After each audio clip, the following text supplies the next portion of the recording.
Speaker,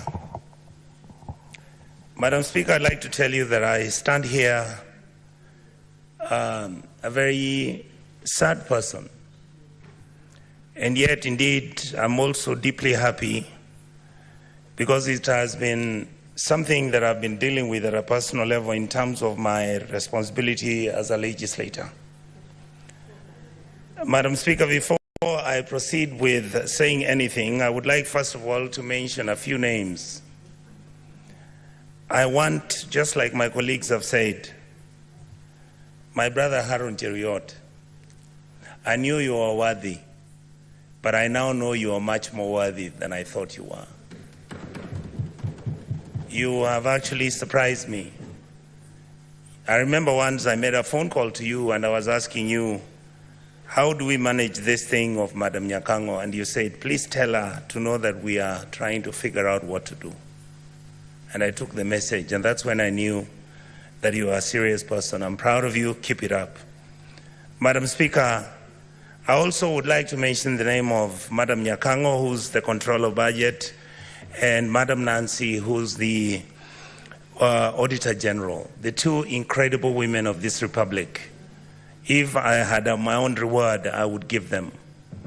Because when everything else seems to have been failing, some of us have been talking to them, and all the time we feared for their lives. Why? Not because anything would happen, but the costs were too high.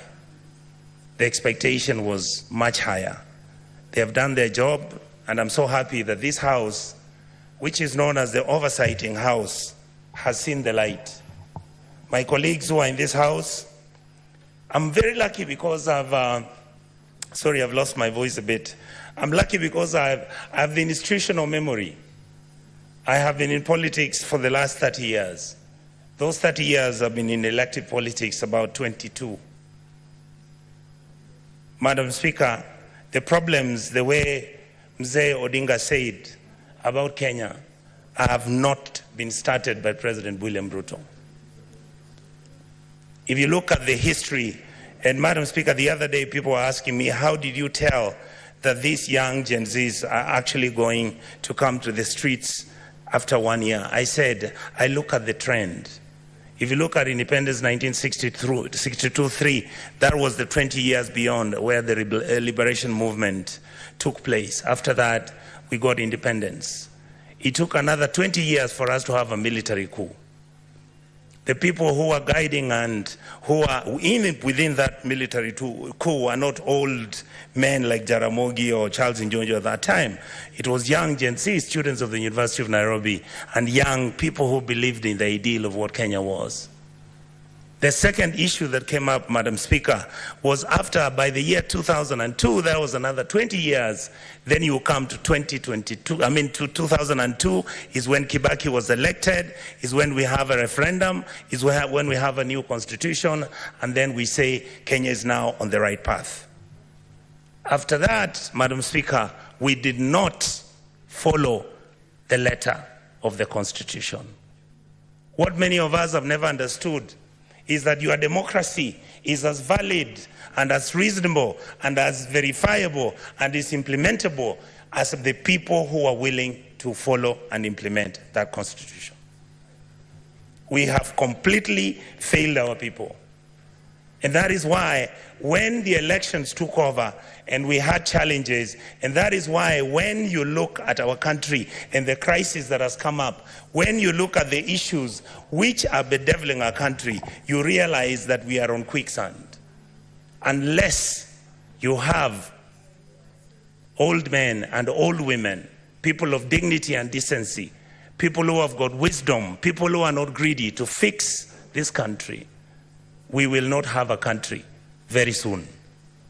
Madam Speaker, I've served as an assistant minister. I went to Cote d'Ivoire, sent by President Kibaki to go and visit President Gbagbo. I got into his house. He was wearing a vest. That time the military was around him. He was being deposed. 2 weeks later, he went home with his wife. They were half naked. Those sins are not sins that Africa should be proud of. Madam Speaker, our country has broken down. Our country has challenges. But before I go to how, in a short notice, what we can do, I would like to ask the President, and I asked him the other day, the children who died and the children who are in the prisons, please remove them. Those who have died, I want to ask this House, the Senate, let us make sure that those children get a state funeral. Those who are not criminals, these are children who had reached a dead end. Madam Speaker, what is wrong with our country? We call it a company with shareholders. Our country is not a company. Our company is Kenya, which is a state. It has 50 million people who all expect and demand certain services from the state. We, the politicians in this House, I heard my colleague speak. I am so happy that we are now telling each other the truth. We are the ones who carry militias. We are the ones who go and carry cattle rustlers. We are the ones who have got companies that are doing business in government departments. We are the ones who are stealing the money. Look at the national government, call it down, bring it down to the National Assembly. We must begin to look at issues like CDF. We must look at the Women Fund. We must look at the structure. Do we need all the people who have been given offices? I've been asking this publicly. Why are governors running county governments as if they are private companies where they are stealing money, buying properties abroad, driving such big vehicles, including ourselves? When did we decide that I must drive a car which is 4.8 cc?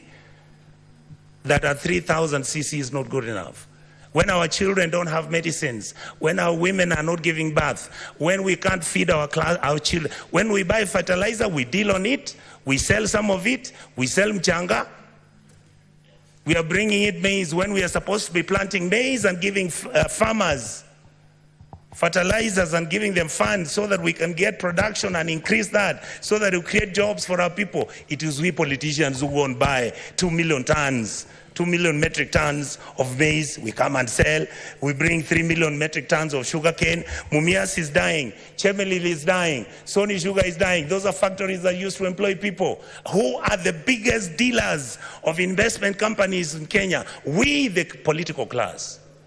What happened to Kenya Airways? Look at it now. It's smelly, filthy. It was the pride of Africa. Who runs Kenya Power? Why are we not told who are the owners of the independent power suppliers of this country?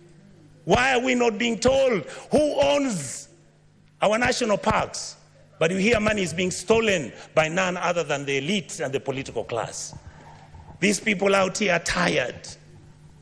These people are tired. I was crying this morning today because we are messing up a good thing. We are messing up this country. Who wants to be a refugee? And there's enough for you people to eat, so long as you eat with manners. The revenue we collect is enough to run 8 African countries: Kenya, Rwanda, Burundi, Tanzania. You go to Congo, you go to South Sudan, you go to Somalia, and you go to Ethiopia. That's what our goddamn budget is. Just manage it, don't steal it. A few people are stealing too much. These kids out here, they know everything. They know your houses. They know where your kids go to school. They know which properties of land you have. Why must somebody have 4 million acres of land to his name? What happened to our mentality? Then we pretend and run to churches talking about Christianity, how Jesus... Do you understand what you are dealing with? The people out here don't even believe in God anymore. The people out here are tired of the lies, the religious organizations. And I have to say this, I'm a Catholic. I was so happy I saw the Purple Nuncio talk about the issues of a country. Let us forget that we can run this country as tribes. Let us accept that there is a new sheriff in town. That sheriff is the GNC. They are partyless, they are tribeless, they don't have money, they just have bundles and a phone. And they'll stop this country to move. I would like to plead with the members of this House, when it comes to looking at what role our committees are playing. Look at what happens I want to thank my brothers Sifuna, my brother Chirargei. I want to thank Madam Dulo. These are, many of you may not know, we've never discussed it here. How many times we've been threatened that we are raising issues about county governments losing billions. I mean, who doesn't know how many governors own apartments and houses in Kilimani Road? Each one of them owning an apartment costing 1.5 billion shillings. Why didn't the fool just go and build a hospital where he comes from? How I wished we stole the money and put it at home. Some of them are going to Dubai. People are going to America. You see on social media. I just saw somebody commenting saying that the senators got nothing to do. I want him to tell me how he bought a Bentley and is an MP.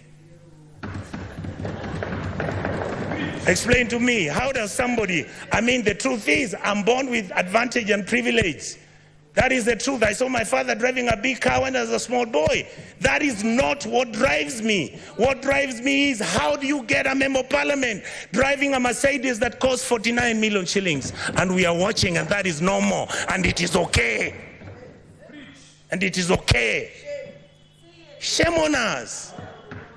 Then we make sure this money doesn't go to the schools. We make sure that hospitals have no money. We start building hospitals now. We want the poor people to come to those hospitals. Poor people can't come to Nairobi Hospital. They can't come to Aga Khan. They can't, some of them can't afford Kenyatta. You saw the other day, Kenyatta has a debt of 6.6 billion. The Eldoret Hospital, Eldoret KTRH, has a debt of 3.9 billion. When you ask, they tell you we don't know where the money went. Are we fools? Do we need to buy houses which have got 15 bedrooms and drive 19 cars and put them in your parking lot, and you want 10,000 acres of land? You want a ranch? You fools, you go and buy a ranch in Australia. This is where we are. We keep blaming the police. The policeman cannot do anything. Have we ever gone as a Senate to go and see where the police lives? How he takes his kids to school and his salary is 19,000. And this house has to start thinking about those things. We guys must begin, and we ladies and gentlemen in this house must begin to agree that we can reduce our salaries, that we can drive smaller cars, that we can wear kaundas. In fact, the only thing I'm very annoyed about the president, I'm the one who started wearing kaundas. Now he has given kaunda a bad name. I want Kenyans to love kaundas the way I loved them. Let us wake up, Kenyans. We can't play football. Money comes from FIFA, it is eaten. World Rally Championship, money comes from there, it's eaten. You go, you want Kenya Lawn Tennis Association, they only want 50,000 to hold an international tennis tournament. Not even the minister appears there. But when the minister is traveling out of the country, he's got how many people? Private jet, goes to Dubai, books one of those hotels, luxury hotels, and he comes back to Nairobi with the same 9 people he took with a private jet. And you assume that the Gen Zs don't know. These days they track you. They can know which private jet you took, where it went, and how it came back. Many of us are worried because either because of history or because of what has happened, we have got a lot of money now, we are owning so much land. Please allow us to have spatial planning. Your land, we can have an implemented law in this house to protect your even identity. But please don't stop stealing public land. Let us have mercy at our people.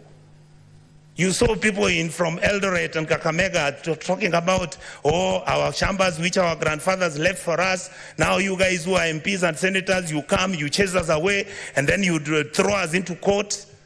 You go and bribe the court. And I want to talk about the judiciary. We respect you. We know that you are most of the time under the pressure. We know there are certain things which you can even be blackmailed, but we want to hold you at a higher standard. We must hold the judiciary at a higher standard, the legislators at the higher standard, and make sure the president is also at the higher standard. That is how we can move as a country and stop this nonsense. We behave like monkeys running through a forest looking for bananas without knowing whether it's the bananas they want or it's oranges. I really, really want to say this, Madam Speaker, finally. I was nearly giving up on my country. I have changed my mind because of today. The young men who are fighting for this country have done us proud. Let us treat them with dignity. Let us make sure we engage them. Let us stop doing the things which make them angry, desperate, and upset with the ruling class. The truth is, if this country breaks down, it takes all of us down. I can tell you, I was in South Sudan when we were doing the comprehensive peace agreement. I visited as a minister, as a young minister, to go and do what was called a referendum. I've been to Khartoum. I have been to Mali. I've been to a country in West Africa. I'll remember the name, Madam Speaker. You look at how people have been treated and how the political class has treated their people. Everybody looks destitute and everybody is desperate. Let us change our ways. We can run the country peacefully, make sure everybody is a person of dignity. Let's treat our people kindly. A country that never takes care of its most vulnerable is a country that is not worth talking about. So I want to ask the political class, I want to ask all our auditors, I want to ask all members of the county assembly, please, members of the county assembly, your job is to oversight, the MP's job is to oversight, and the senator's job is to oversight. Let the governors run the place. If they bribe you, you will not get development. Let us agree that those are the rules that we'll have to operate with. And let us share the cake of this country equitably and fairly. Let us not have one region getting 50 billion when one area's got only 1.2 billion. And when you are giving scholarships, why should we have 3 scholarship funds in this country? Those are some of the things, Madam Speaker, without speaking too much, I wanted to vent. And I thank all my colleagues for having shown our country the love that it deserved. Thank you so much.